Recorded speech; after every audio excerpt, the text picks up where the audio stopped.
Thank you.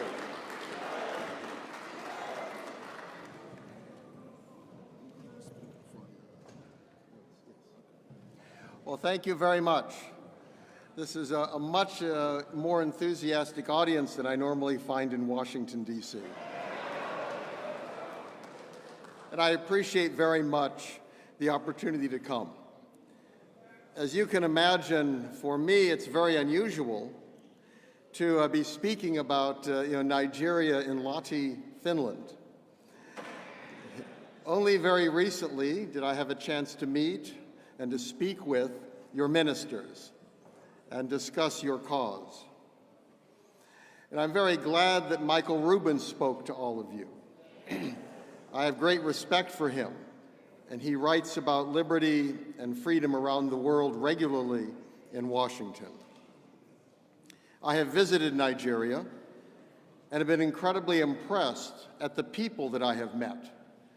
As I traveled across Nigeria, I found people who were entrepreneurial, who worked extraordinarily hard, who were people of faith, people who cared for their families, and people with extraordinary potential. Yet I found that they suffered under a government that did not live up to its responsibilities to protect them and to protect those opportunities for them, and a government that in many cases seemed to be working against them instead of for them. Now, Nigeria, as anyone who looks at would recognize, is extraordinarily important, not only for Africa, but to the world. It has the largest population and economy in Africa. Africa itself is a continent of extraordinary potential, a growing population when most of the rest of the world, including America, have declining populations. But we see vibrancy and growth in Africa. And Nigeria has so much to offer, not only to Africans, but also to Americans and to people around the world. I have occasionally gotten into a taxi cab to go to the airport, and my driver, it turns out, came from Africa. And we will discuss where he or she came from and what their home was like. And what I am particularly concerned about, like Michael Rubin, is concerned about human rights, about religious liberty, about economic opportunity, all of which are fundamental for human people everywhere on earth. And despite problems in my country, and as all of you recognize, all countries have some problems, and I accept with my own as well, the United States has done generally pretty good at trying to protect those opportunities and those liberties, which is why we've drawn people from Nigeria to America. But you shouldn't have to leave your country to have those opportunities.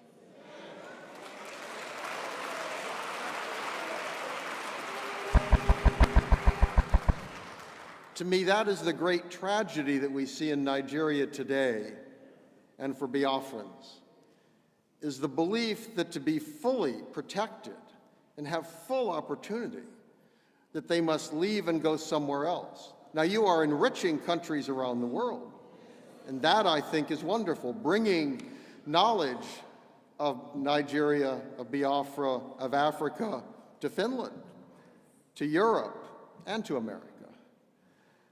But again, you shouldn't feel you have to leave your homes to do so, and that is something which other people, other countries around the world should support you as you demand that those opportunities be protected.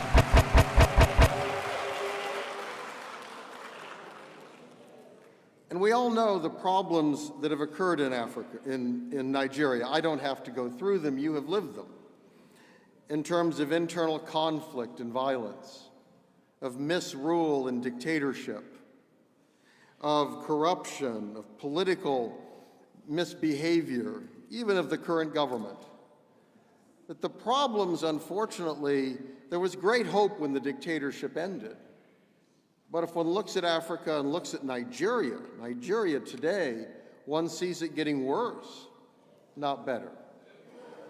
And that is wrong. And that is a threat to you all. It's a threat to your families back in Nigeria, and it's a threat to everyone who lives in Biafra. I think that it's important here, it's vital that these opportunities not be lost. An area that I care especially about is religious liberty, and I write about that an awful lot. And that's an area that I have great concern in what I see in Nigeria today. That again, there's a long history here, which I don't need to tell you because you have lived it. But it's recognized by some in America, and I think this is an important issue to address the new administration on. Because Donald Trump does care about religious liberty. It's an issue during his first term that he was concerned about. He received very strong support from many religious people in America. And this is the kind of issue that you can use to talk to the incoming administration about the importance of liberty in Nigeria, and also in that context then raise the cause of Biafra. That is not something which many people write about. Michael Rubin was an exception. But this is an issue that you can use to educate Americans. The U.S. Commission on International Religious Freedom, which is an independent body that studies religious issues around the world, told us last year that freedom conditions in Nigeria remained extremely poor. Violence across Nigeria impacted freedom of religion or belief as the government failed to prevent attacks against faith-based organizations and worshipers, with some accusing it of actually fomenting those attacks. So this is recognized. This is recognized in Washington. And of course, these kinds of attacks harm all Nigerians, everywhere in the country. But the attacks have been particularly focused on Christians. And that is something, again, that can be brought to the attention of the U.S. government, that this is a way to raise your cause. The challenge, I have to tell you, is today in Washington, every interest group and everyone is lined up hoping to get the attention of the new president who comes into office. So this will not be easy. So it's very important to find causes that this president and those around him care about. And I think that is going to be the biggest challenge for you all. It was obvious the Biden administration was not particularly concerned about these issues. Unfortunately, I wish it had been. I personally and my institute try to stay nonpartisan. We want to speak to anyone who we can in Washington about policy and engage anyone who's willing to talk to us. But looking at the record of the Biden administration, it was far too willing to deal with the established government and seemed unconcerned about fundamental liberties like religious liberty, and was prepared to dismiss attacks on Christians throughout the country as being part of rural disputes and climate change and other things, when in fact we can understand the deep roots of religion that those attacks reflected, and the fact that there are virulent terrorist groups active in Nigeria, where at times the government and government security forces have seemed as willing to attack the citizens of Nigeria as to protect them from those terrorist threats. So this, I think, is an important issue to bring forward. It's also important to address the Trump administration when it's trying to think about future friends in Africa. That Biafra would be a friend of America.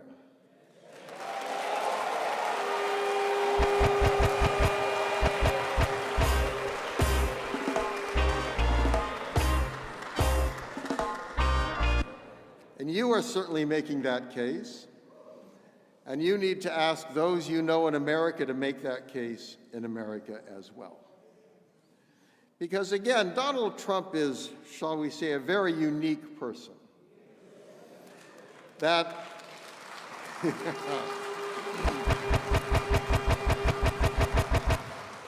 That's not always perhaps to America's benefit, but I think in this case, it's actually very useful.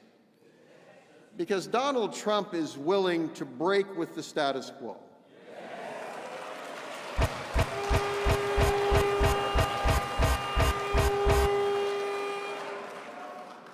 I do a lot of work on issues like North Korea, and I thought one of the brilliant steps that Donald Trump took was a willingness to meet with the leader of North Korea that no other U.S. president had ever done.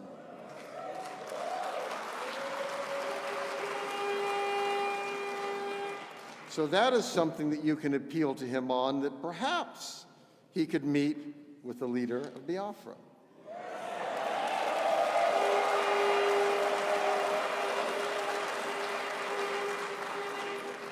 That he recognizes the importance of reaching out to people who his predecessors refused to have anything to do with.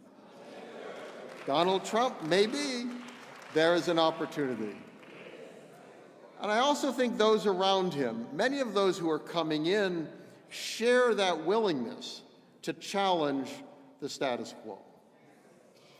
And that is what you suffer from. And I will admit, when I first heard about what you were doing, I'm old enough, unfortunately, to remember the terrible war. I was young, but I still remember pictures on TV and pictures of starving children, the horrors that happened with that. And you all know that. I suspect almost all of you had people who suffered in that, friends and family who died and suffered the horrors of that, which can never be repeated. But what the status quo in Washington then is, we don't talk about such things, right? We put them away in a closet somewhere, and we say that issue's finished, nothing to be done, please don't bother us, we have other things to do. And when you sit in Washington, I have to tell you, it's very tempting to it's kind of the ultimate imperial city, where American policymakers view themselves as kind of on top, and their job is to speak to the world and deliver their judgment. Now, I am not going to tell you what to do. I'm not going to tell Nigerians or Africans what to do. I do not live your experience. I do not go through your experience. I have not suffered what you have suffered. I have not had the frustrations that you have had. So the last thing I would ever do is to try to tell you, as if I know better than you, what you should do.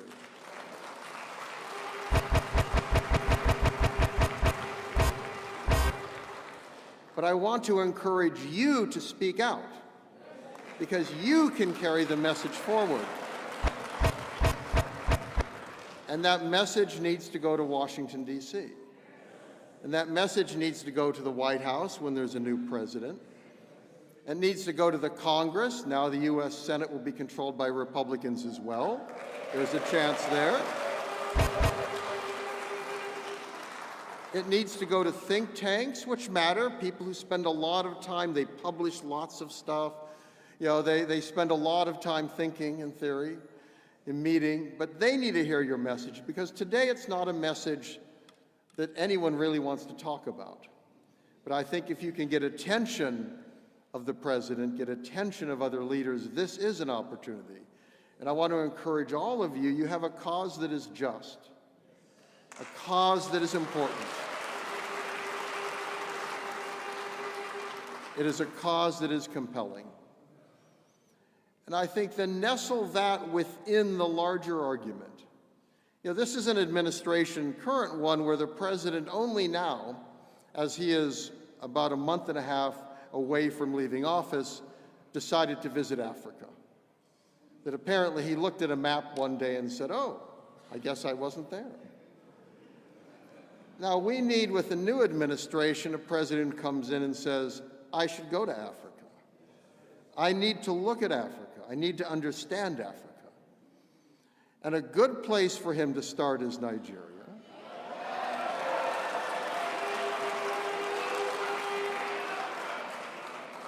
And if he starts, he should not start thinking of Abuja. He should start thinking about the people of Nigeria, wherever they live, and understanding how that government in Abuja and its security forces are not serving the people of Nigeria. Because the ultimate responsibility of any government is to protect your safety, is to protect your opportunities, to protect your freedom to worship and to live and to speak, and to protect a democratic future where you can choose your leaders freely and live in a free and democratic society. And that's not being done today by the government in Abuja. And Nigeria could lead Africa, but as I indicated, it looks like it's going in the wrong way. Well, a free Biafra could lead Nigeria.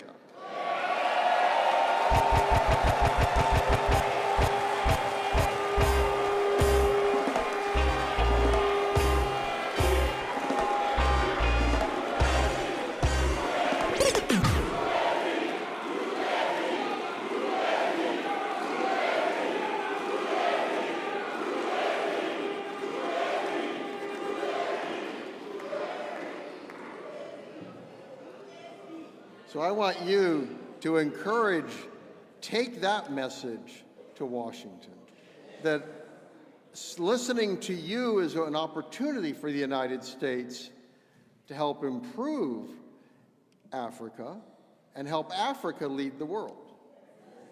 Because as I indicated, again, you look around the world, virtually every country is shrinking.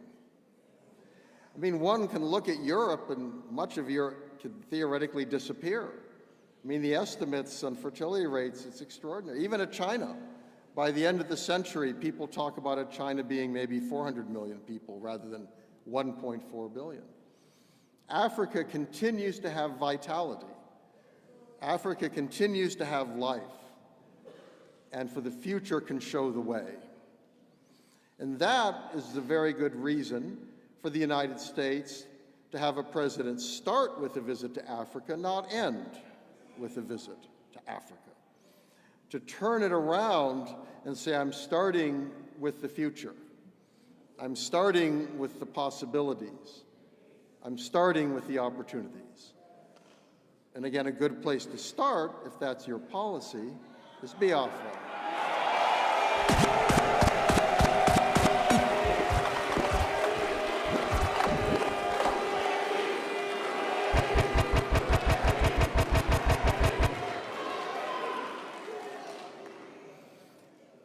So let me, as I indicated, I'm not going to tell you what to do.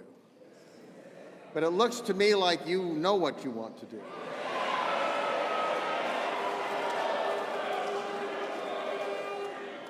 And I want to commend you, again, for your enthusiasm, for your willingness to gather here, for your willingness you've chosen leaders, you're pushing referendum, you're taking steps to make this vision, this dream, into a reality.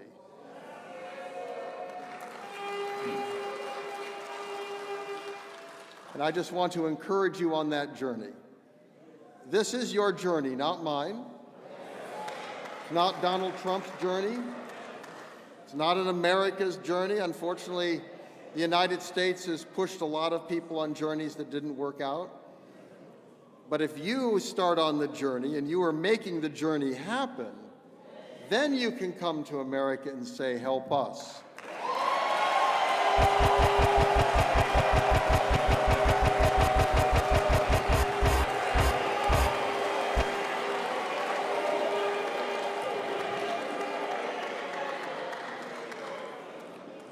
So I want to conclude with a vision of a democratic and prosperous African continent, a democratic and prosperous Nigeria, and a democratic and prosperous Biafra.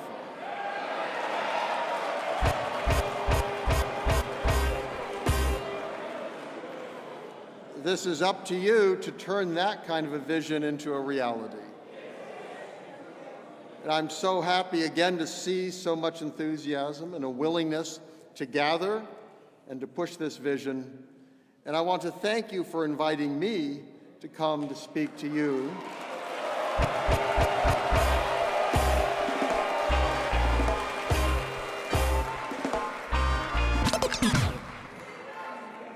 Because I have to tell you, as someone who's been involved in American politics for a very long time and has grown a little tired and a little cynical about American politics, I find this energizing and for me to go back to America.